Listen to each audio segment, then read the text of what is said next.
no ar, programa É Coisa Nossa, o seu programa de entretenimento e cultura da sua TV Câmara Aracaju, canal 5.3. E eu não me canso de manifestar minha gratidão, olha, muita gratidão, por você estar me recebendo na sua casa, abrindo espaço no teu coração para o gordinho entrar. Bom, eu abro o programa de hoje com uma história de superação. Aí você vai dizer, como assim? É uma história de superação que virou livro. Virou um livro. O improvável poder de ser provável. Só depende de nós. A história de um cara humilde que chegou a morar em orfanato e coloca a história dele como forma de incentivar outras pessoas a que acreditem nos seus sonhos. E eu converso agora com o Adriano Dias. Tudo bem, Adriano? Tudo bem, tudo em paz. Adriano, você aqui coloca como exclusivo dicas de empreendedorismo. Me conta que ano você nasceu, como foi a sua infância, como foi a sua juventude e como você partiu para empreender. Ok, é uma longa história. Eu nasci em 1974, eu sou de Guarulhos, São Paulo. Aos 3, meus pais se mudaram para Maceió, Alagoas, e aos 7 eu fui morar no orfanato. Quando eu saí do orfanato... Mas os seus pais faleceram? Não, meu pai é alagoano e minha mãe mineira. Se conheceram em São Paulo... Aí não tiveram condição de lhe criar. Justamente, não tiveram condições. Eu acho que para eles foi um sofrimento até maior do que para mim. Eles me levarem para um orfanato. Porque para mim, mesmo sendo um orfanato, mas foi melhor do que estar em casa. Porque em casa não tinha o que comer. Não tinha estrutura. E eles saindo para trabalhar, quando tivesse emprego, praticamente eu ia ser criado na rua. Então preferiram colocar no orfanato. Quer dizer que de colocar no orfanato foi uma prova de amor. Foi uma prova de amor. Eu entendo como uma prova de amor. Bacana. Seus pais ainda são vivos hoje? Não, não são falecidos. Eu sou filho caçula. Os seus irmãos? Um deles foi colocado comigo também, só que um ano após ele foi expulso, porque ele não queria ficar no orfanato. Como ele fugia muito, o pessoal do orfanato só aceitava quem quisesse ficar lá. E eu tenho uma irmã que meus pais não colocaram. Meu pai chegou a colocar no orfanato feminino, mas minha mãe foi lá e tirou.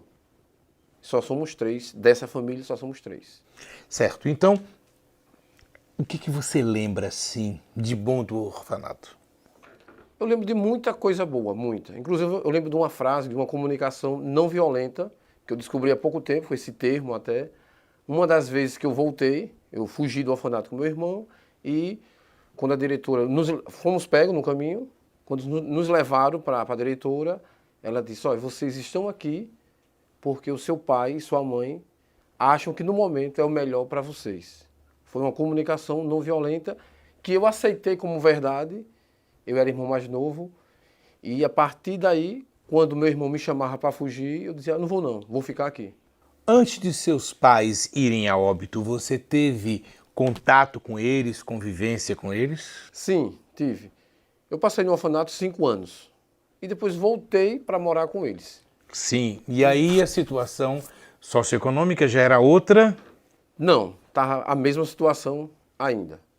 Nessa idade eu comecei a empreender, eu comecei a negociar na orla de Maceió. Eu tanto negociei na praia, pelo dia, como depois comecei a negociar na orla, à noite. Com quantos anos? 13 anos. Por 13 anos. Então você é fruto reverso de uma política que o menor não pode trabalhar. Justamente. E comecei por necessidade mesmo. Sim, com 13 anos você vendia o que na orla em Maceió? Eu já vendi geladinho, garrafinha, amendoim torrado, queijo assado, muitas coisas, muita. Muito bom isso. Me conta, e estudar? Eu estudava em colégio público. Estudou em colégios colégio públicos. público. Já teve ano que eu não passei, porque quando eu ia trabalhar à noite, por exemplo, no outro dia ia estudar super cansado. Então teve anos que eu não passei por isso. Mas Bom, você adotou o nome de Adriano Positivo. Adriano Dias Positivo. Dias Positivo. E eu acho isso interessantíssimo. Eu acho isso interessantíssimo. Quando você vem para Sergipe? Eu vim em 1996. Depois que eu com 19 anos, eu abri uma tapiocaria lá em Maceió. E 1 ano e meio, mais ou menos, eu recebia muito turista de Aracaju e começaram a me aconselhar para vir para Aracaju. Eu vim para cá como um nordestino vai para o sul, com aquele sonho de chegar aqui e me dar bem, me enricar logo. E você fechou a galinha dos ovos de ouro lá em Maceió? Você fechou a firma lá? Eu lá ainda estava assim, armava e desarmava todos os dias. Era ambulante. Era ambulante. Ambulante. Vendia em um estacionamento na praia de Ponta Verde. Eu tinha mais 15 concorrentes. Quer dizer, então nós temos isso aqui em Aracaju, né? Nós temos o pessoal ali na Coroa do Meio que também fazem isso. E que ano você chega em Aracaju? 1996. Nesse padrão de tapioca recheadas, na chapa, eu fui o primeiro. Eu queria saber o lado social. Como é que estava o indivíduo Adriano? Eu estava sempre assim, eu acho, me preparando um pouco a mais todos os dias. De quando eu comecei a trabalhar com tapioca, também porque é o seguinte, eu tive que escolher entre estudar ou trabalhar. A namorada estava grávida, então como vinha filho, eu tive que deixar de estudar. Que ano foi isso? 1994, que a esposa estava grávida. Estava grávida. E aí você, já casado, na iminência de ser pai, como é que estava a tua vida financeira? Praticamente zerado.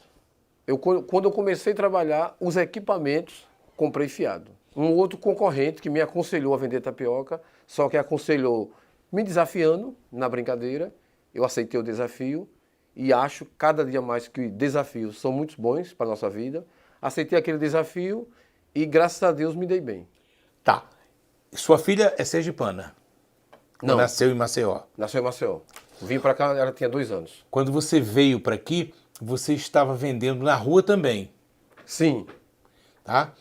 Como foi essa transição de estado, de costumes, de culturas diferentes? Para mim foi bem difícil, embora não houve tanta diferença, porque lá eu pagava uma pessoa para cuidar de minha filha.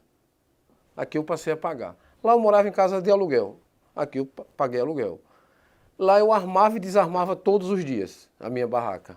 Como era Aqui também. no inverno você tá numa praia em Maceió? Como aqui também, cai muito as vendas. Tem dia que a gente vendia 10%. Hoje em dia, ponto fixo, isso acontece ainda, né? Quando chove mesmo, Tem uma diminuição. Diminui legal. Mas eu queria saber o seguinte, já com filho, como foi que você se deu conta de que você tinha uma família? Aos poucos, né? Eu sou pai de 3 filhos, sou avô hoje.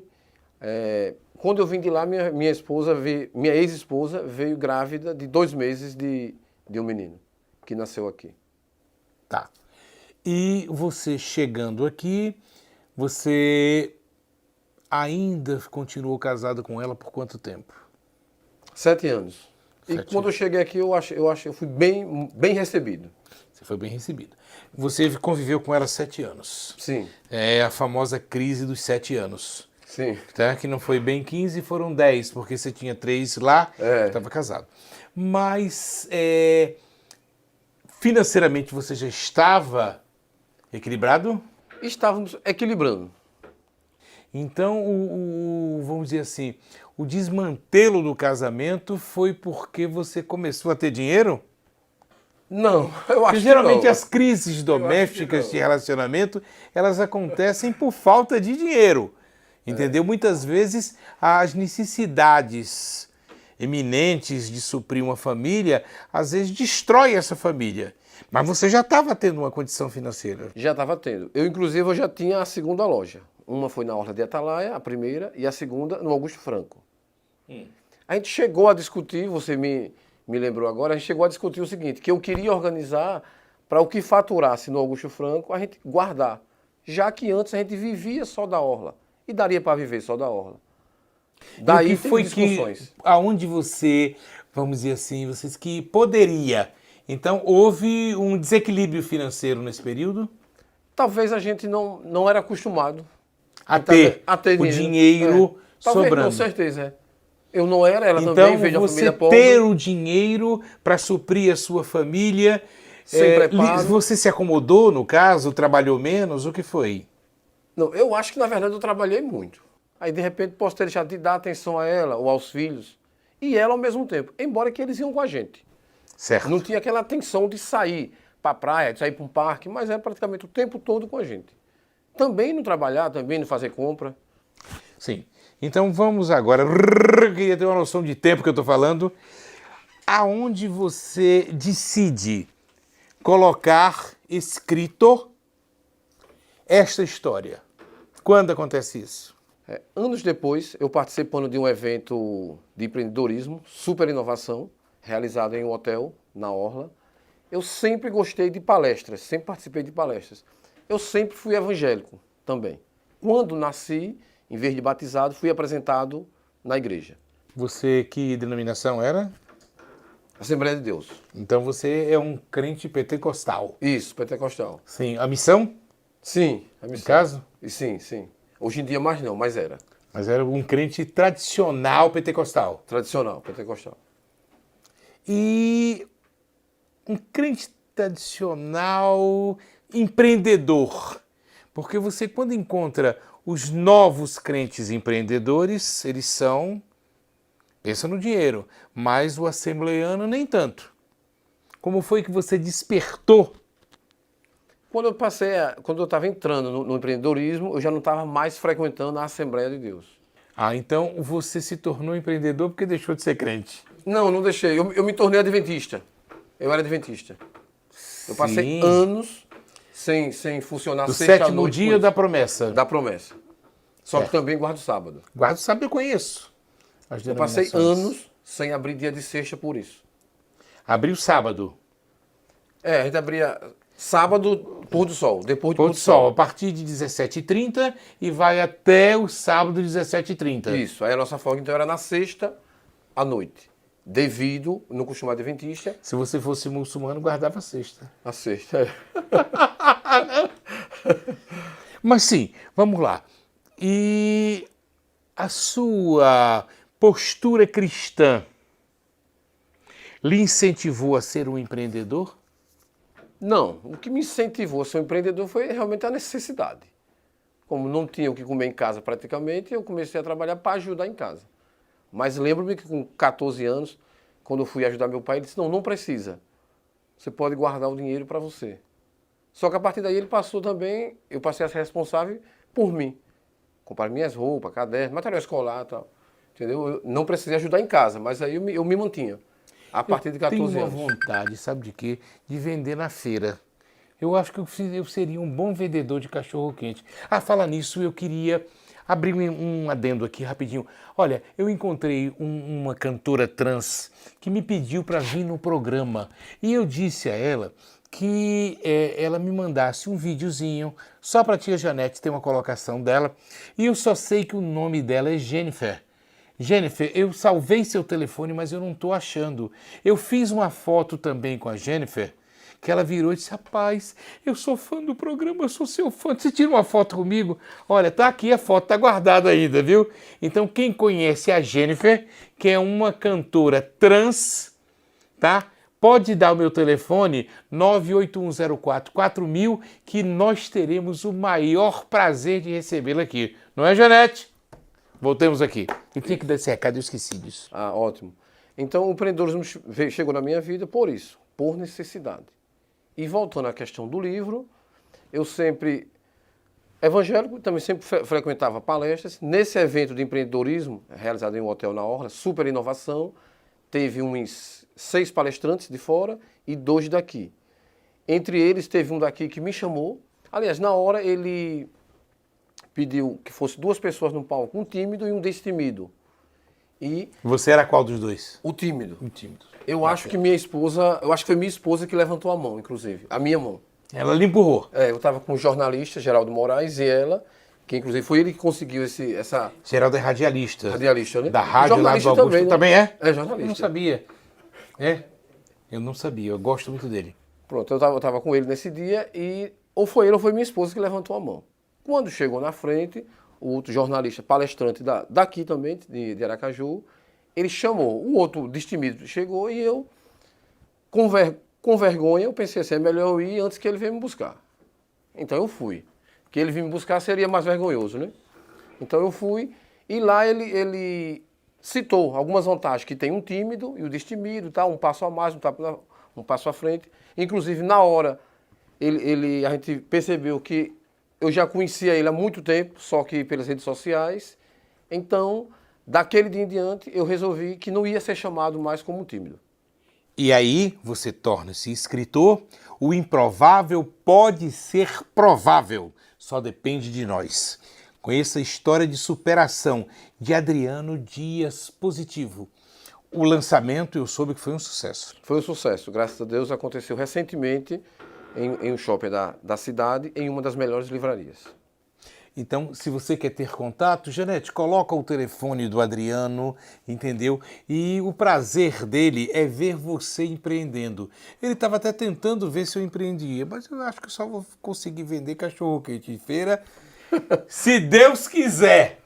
Obrigado, querido. Ótimo, que agradeço. Eu vou ao break e volto já já. Ok.